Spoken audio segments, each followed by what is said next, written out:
Welcome to my YouTube automotive channel. In today's short video I have a 2022 Opel Grandland and I will show you how to change the displayed language. On my Opel the language is set by default to English, and that can be easily changed.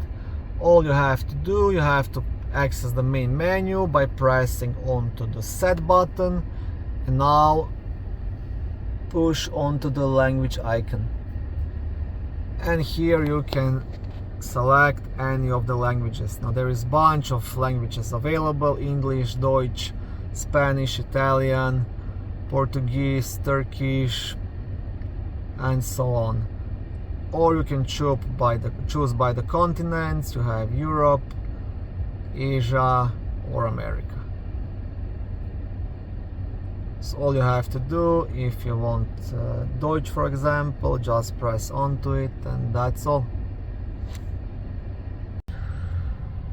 Thank you for watching my video. I hope it was helpful and educational. If it was, please like it and consider subscribing to my YouTube automotive channel.